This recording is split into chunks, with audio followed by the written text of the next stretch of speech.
They laughed at her simple gray sweater and modest demeanor. The rich women mocked her relentlessly at Caroline's elegant dinner party. What they didn't know, this unassuming redhead with the simple bun had just sold her furniture company for $750 million. Their faces when they discovered the truth priceless. Ruth Harper tugged self-consciously at the sleeve of her gray cashmere sweater as she stood at the threshold of Caroline's magnificent home. Crystal chandeliers cast a warm glow over the immaculate entryway. Fresh white roses adorned marble tables, their subtle fragrance mingling with the scent of expensive perfume. This was a world away from Ruth's modest townhouse. I should have worn something different, she murmured to herself, smoothing down her simple black skirt. At 45, Ruth had never been one for luxury fashion despite her means. She preferred comfort over couture, substance over style. A uniformed server approached with a silver tray of champagne flutes. Ruth took one with a grateful smile. She hadn't seen Caroline since college, over 20 years ago, but they had reconnected online recently. Caroline had insisted Ruth attend her dinner party, saying she was dying to catch up. Caroline will be down shortly, the server informed her. The other guests are in the dining room. Ruth nodded and made her way toward the soft chatter and tinkling laughter. As she entered the opulent dining room, conversation momentarily ceased.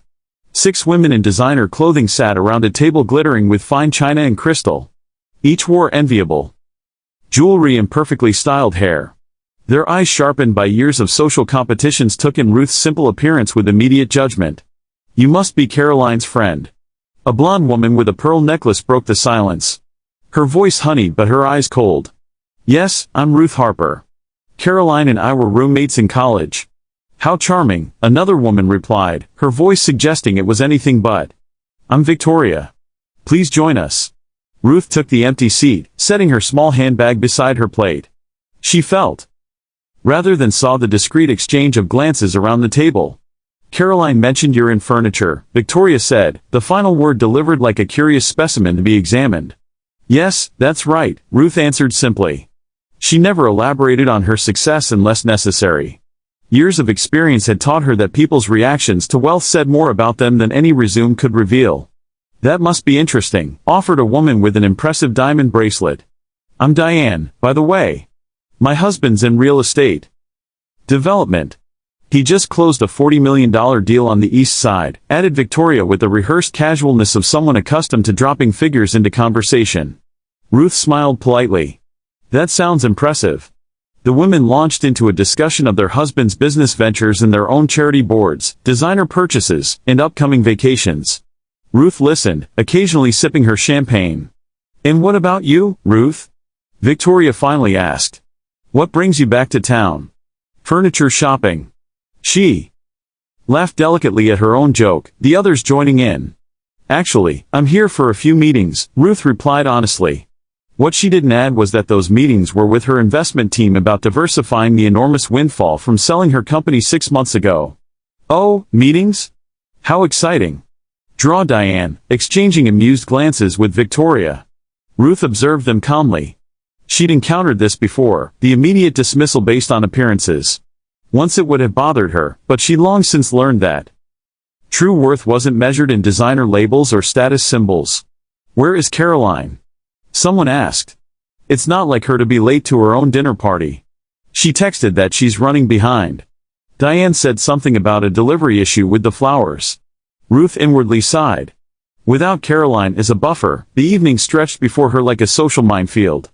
Little did she know, the real ordeal was just beginning.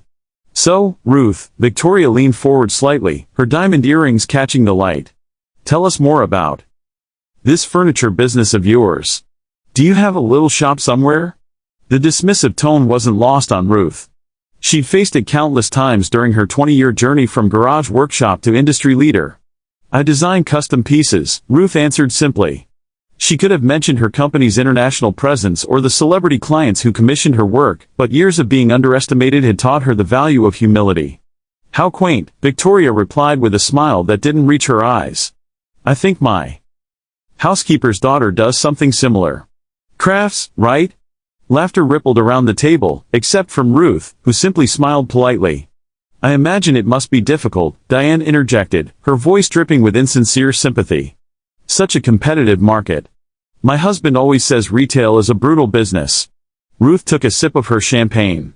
It has its challenges, but surely it's just a hobby, pressed Victoria. Something to keep you busy. Another woman, who'd introduced herself as Bethany, glanced at Ruth's unadorned hands. No wedding ring. Never found time for family between all the furniture making. Ruth set her glass down carefully. I chose to focus on my business. Victoria shared a look with Diane. Well, we all make our choices. Some of us are just fortunate enough to have options. She adjusted her pearl necklace with manicured fingers.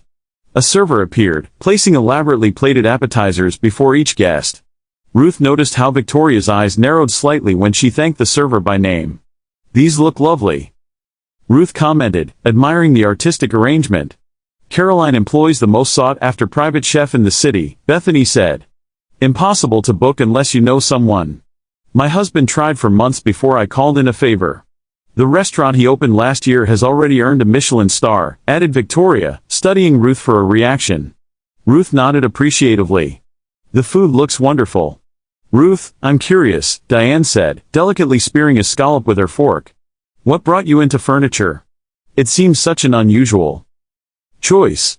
Before Ruth could answer, Victoria chimed in. Perhaps it's a family business. Something passed down. The implication was clear. They couldn't imagine someone choosing such a profession without inheritance or necessity. Actually, I started from scratch, Ruth explained. I studied design in college and always had a passion for creating functional art.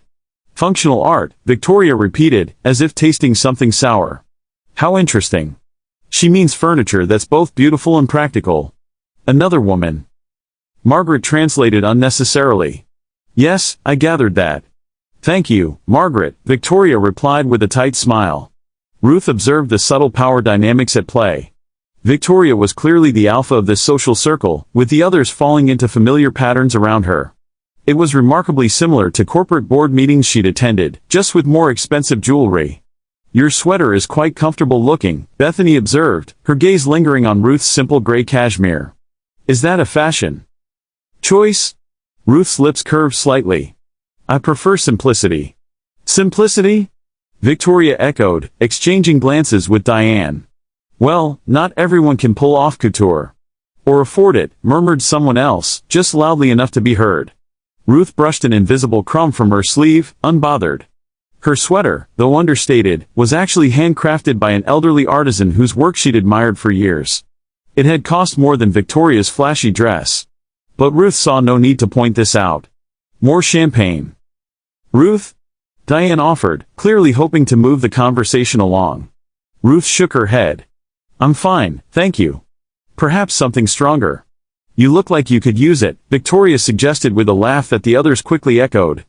As the laughter faded, Ruth caught a glimpse of her reflection in a polished silver candlestick. Her simple red hair and its practical bun, her minimal makeup, her unassuming posture, all carefully cultivated over years of business negotiations, where being underestimated, had worked to her advantage. Tonight was no different. Dinner progressed with the careful choreography of high society. Servers glided between chairs, replacing plates and refreshing glasses with practiced precision. Ruth observed it all with quiet interest, occasionally catching the eye of a server who seemed surprised by her genuine thank you each time. Did you see Eliza's new summer home? Victoria asked the table, pointedly excluding Ruth from her gaze.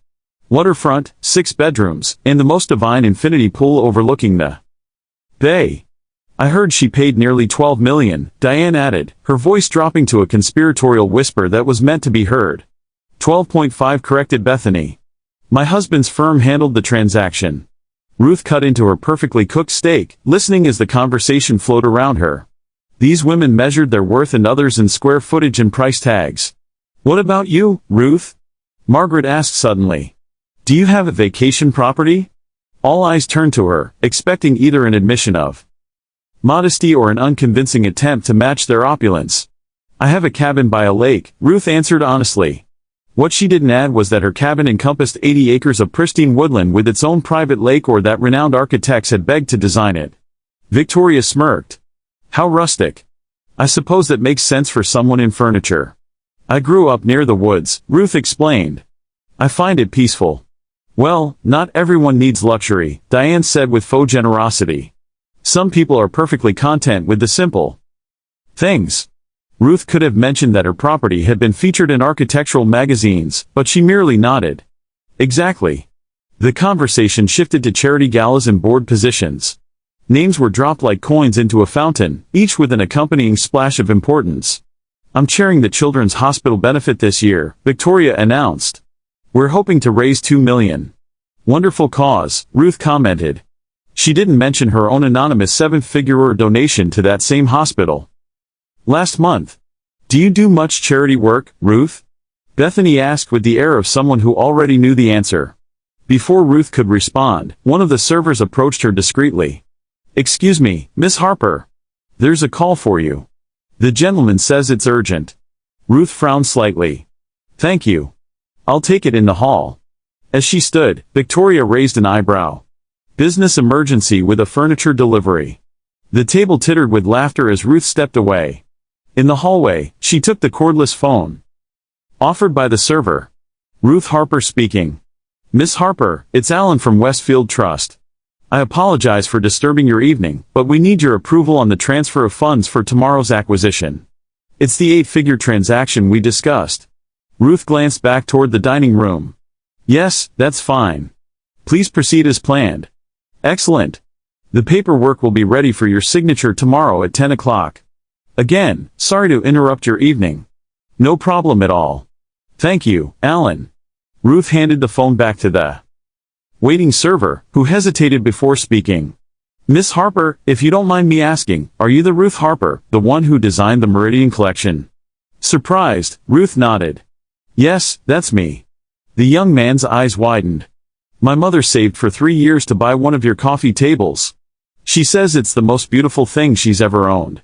Ruth smiled warmly. That's very kind. What's your mother's name? I'd be happy to send her something from our new collection. Really?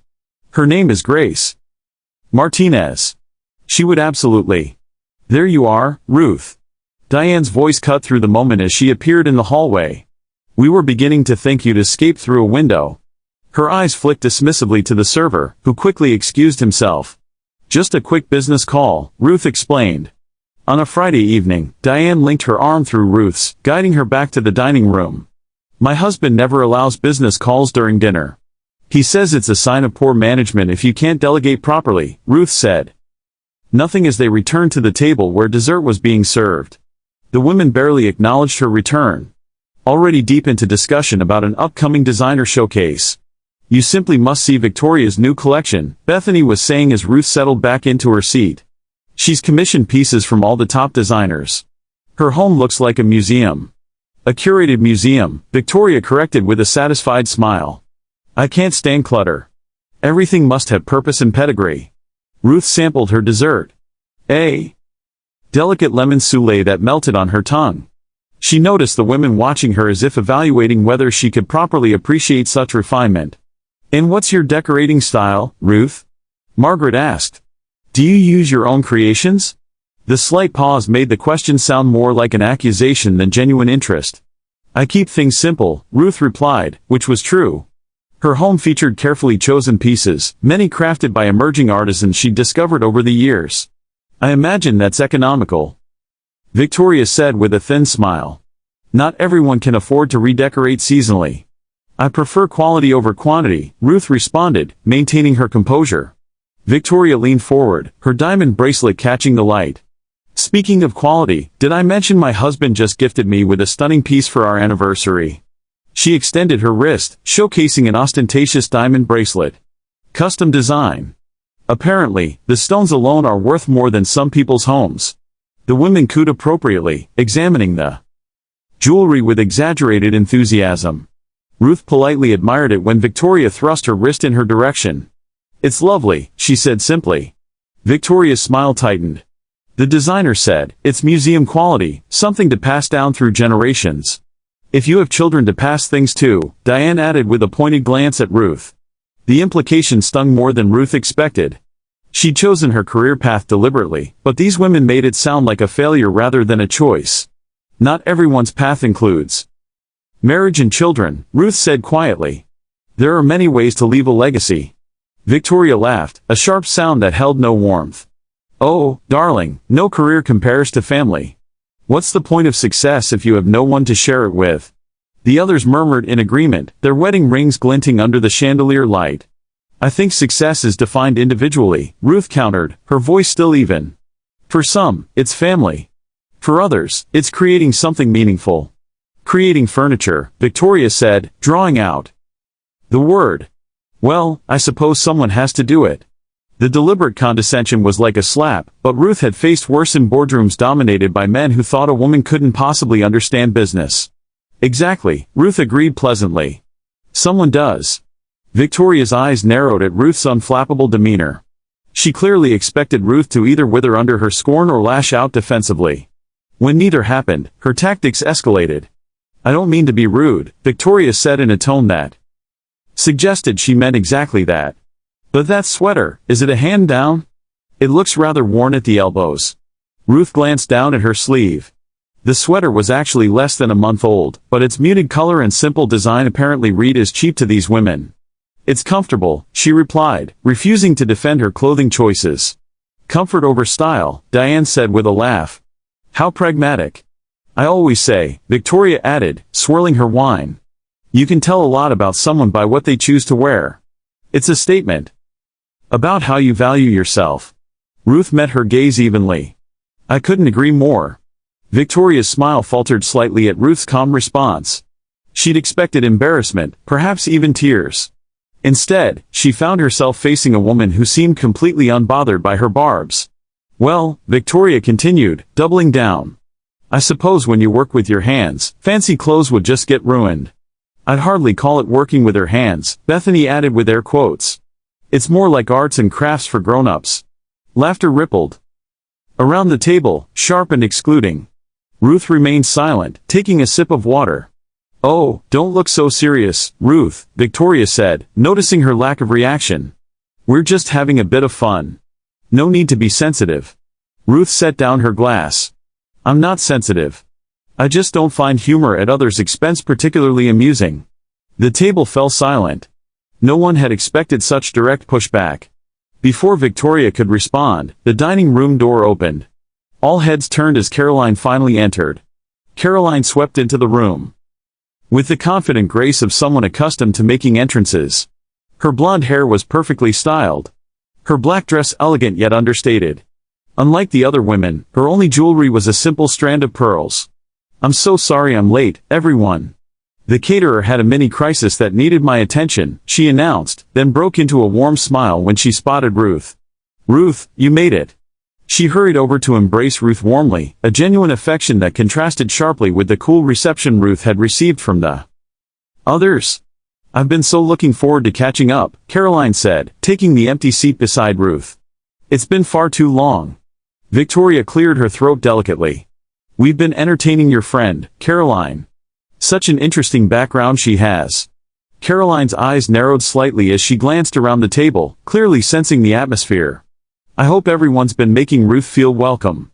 An awkward silence followed, broken by Diane's overly bright. Of course, we've been fascinated hearing about her furniture hobby. Caroline's eyebrows shot up. Hobby? She looked at Ruth in confusion. Did you not tell them? Ruth shrugged slightly. It didn't come up. Tell us what? Victoria asked, her curiosity piqued despite herself. Caroline looked around the table, genuine surprise on her face. You mean none of you recognize Ruth Harper? The Ruth Harper? Blank stares met her question. Caroline laughed in disbelief. Ladies, Ruth isn't just in furniture. She founded Harper Designs, one of the most successful furniture companies in the country. Her pieces are in museums. Victoria's smile froze on her face. Harper Designs, the luxury furniture brand. The very same, Caroline confirmed. In fact, Victoria, that console table in your entryway that you bragged about last month, that's one of Ruth's designs. Victoria's face palled visibly. But that table cost a fortune. Yes. Caroline finished for her. Ruth's work always does. And speaking of fortunes, she turned to Ruth with a grin. Should I tell them, or would you like to? Ruth shook her head slightly. But Caroline was already continuing. Ruth recently sold her company for $750 million. Cash deal. It was in all the business news last month. The silence that followed was deafening. 6 pairs of eyes stared at Ruth in disbelief, mentally recalculating everything they had assumed about the quiet woman in the simple gray sweater. $750 million.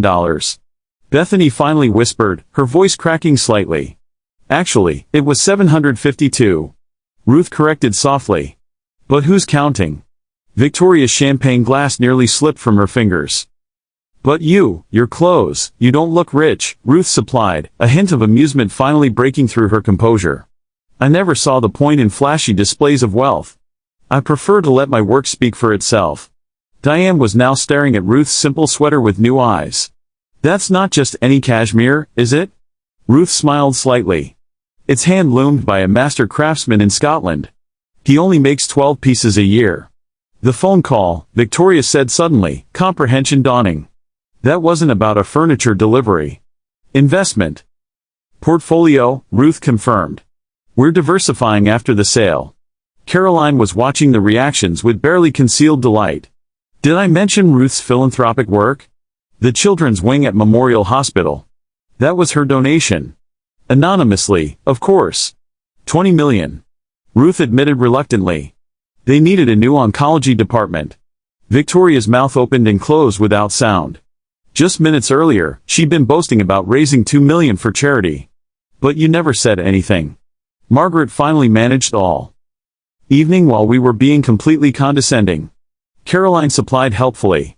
Yes, I noticed that when I walked in.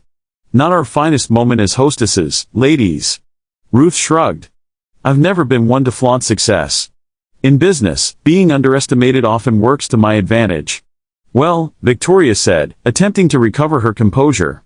This is certainly a surprise. Had we known, you'd have treated me differently. Ruth finished for her. That's precisely why I didn't mention it. People reveal their true character when they think they have nothing to gain from you. The table fell silent as the implications of her words sank in. The atmosphere in the dining room had transformed. Where there had been dismissive glances and barely concealed disdain, now there was an awkward difference. The women who had been so quick to judge Ruth based on her appearance were now stumbling over themselves to re-establish a connection. I've always admired entrepreneurs, Victoria said, her voice honeyed with newfound respect. The dedication it takes to build something from nothing is truly admirable. Ruth merely nodded, neither accepting nor rejecting this sudden change of heart. My summer home actually has several pieces from your collection, Bethany added eagerly. The craftsmanship is exquisite. I should have recognized your name immediately. You've only ordered through designers, Ruth pointed out quietly. We've never actually met. Diane leaned forward, her diamond bracelet flashing in the light. Ruth, I'd love to discuss a potential collaboration. My husband's development projects often need unique furnishings for the model homes.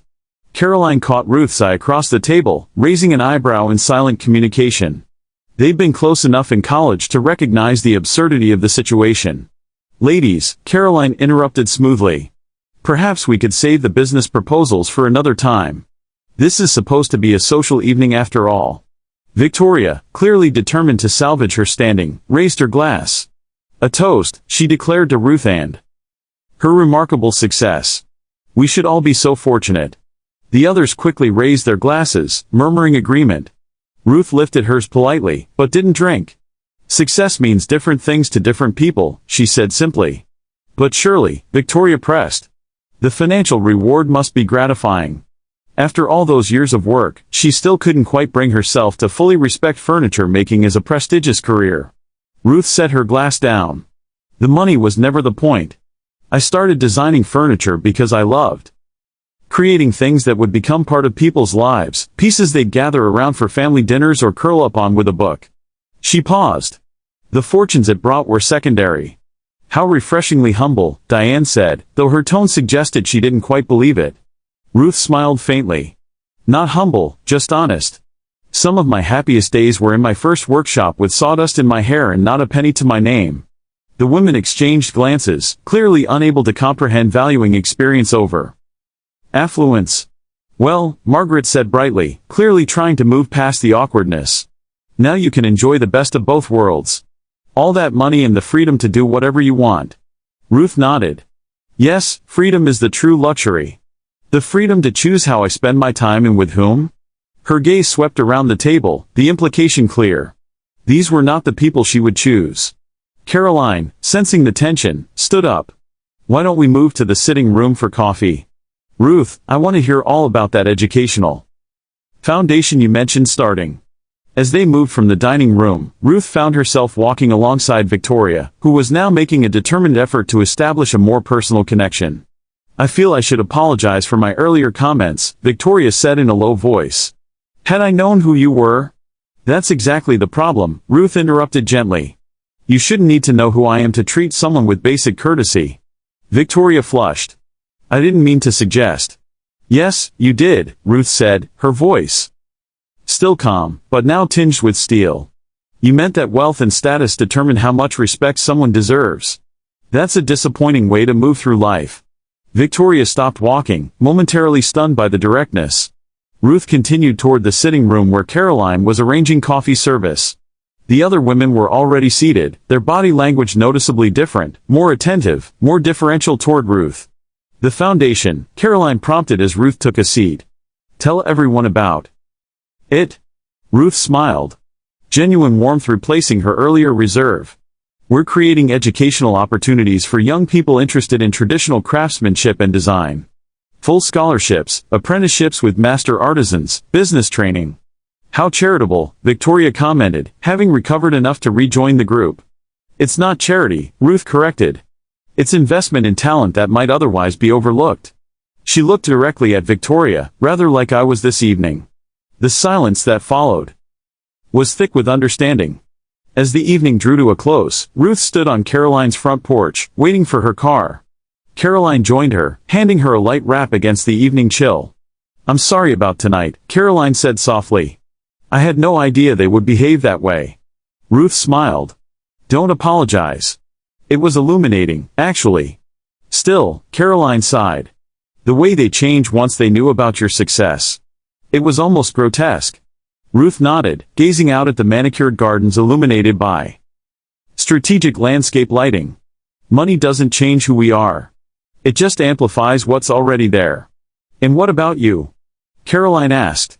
Has your fortune changed you? Ruth considered this. I don't think so. I still value the same things. Honesty, creativity, treating people with dignity regardless of what they can offer me. Her car appeared at the end of the driveway. A modest sedan rather than the luxury vehicle her wealth could easily afford. That's why you'll always be rich in ways they can't understand, Caroline said, embracing her friend. As Ruth drove away, she reflected on the evening. Those women had everything society claimed was important. Status, luxury, connections. Yet they seemed desperately unhappy, constantly comparing, judging, scrambling for position. True wealth, Ruth had learned long ago, wasn't measured in dollars or possessions. It was found in purpose, integrity, and the courage to remain authentic even when others dismissed you. Tonight was a reminder of why she'd always chosen substance over appearance, compassion over competition, and the quiet satisfaction of staying true to herself over the hollow validation of society's applause. What truly matters isn't what we have, but who we are when no one's looking. Remember that if this story touched you, please subscribe and share it with someone who needs to hear it. Tell us in the comments where you're watching from. And remember, true worth isn't found in a bank account, but in the impact we make in the lives we touch.